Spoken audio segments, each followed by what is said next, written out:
Ukrainian President Volodymyr Zelensky is in Brussels today for talks with the head of NATO and other European leaders.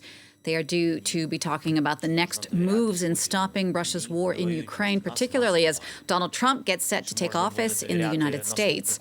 Trump campaigned on bringing a swift end to a conflict that NATO says has left over 1 million dead and wounded since Russia invaded almost 3 years ago.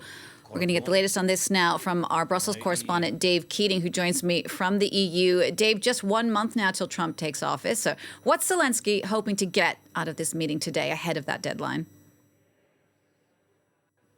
Well, the purpose of these talks is to try to put Ukraine in as strong a position as possible over the next month, ahead of January 20th, when President Trump will take over the White House and is expected to force peace talks between Russia and Ukraine. The concern is that things are not going very well for Ukraine on its eastern battlefields right now. And if that trajectory continues, they could be in a very weak position on January 20th, which could force them to cede vast amounts of territory to Russia, as well as make a promise to not join NATO or even not join the EU.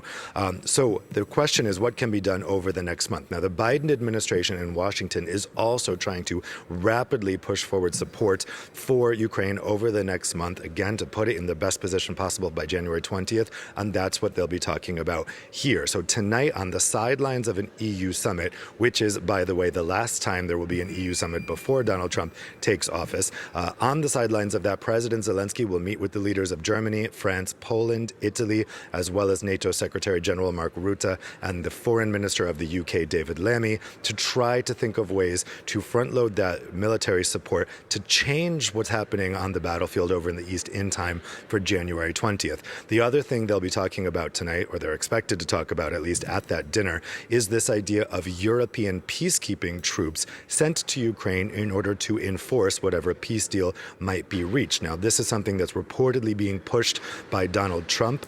Last week, French President Emmanuel Macron went to Warsaw to discuss this idea with the Polish Prime Minister Donald Tusk. He did not seem very enthusiastic about that idea at a press conference afterwards. So we'll see. Both of them will again be at this dinner tonight, and perhaps Tusk can be convinced about this idea. But there's a lot of people in Europe that worry that if Europe gives in to this demand by Donald Trump now and signals now that they're ready to put forward peacekeeping troops, it looks like Europe is accepting the inevitability of a peace deal, and they don't want to be in the position of having European troops enforcing essentially a surrender by Ukraine and the territorial acquisition of vast parts of eastern Ukraine by Russia. So this is a very sensitive subject expected to come up tonight at that dinner on the sidelines of this summit. And Dave, like a lot of things here, of course, it all comes down to money, right? I mean, what about financing? Can the European Union give any more money than it already has this year? It really can't, and that's why the focus of tonight's talks will be mostly on military equipment delivery, because they've already signed off on that 50 billion euros from the G7 countries, which will be allocated in 2025. So 2025 is basically set. They can't do much more than that, and anyway, it wouldn't make much difference in the next month.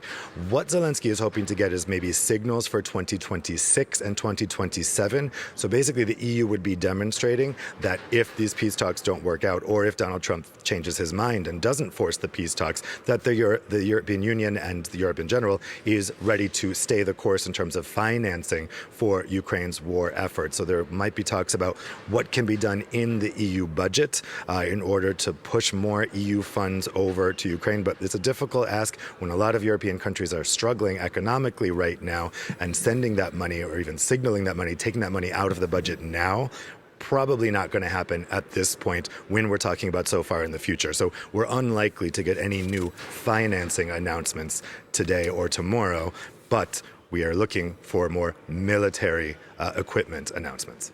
All right, Dave Keating, thank you so much for that. Dave reporting for us from Brussels.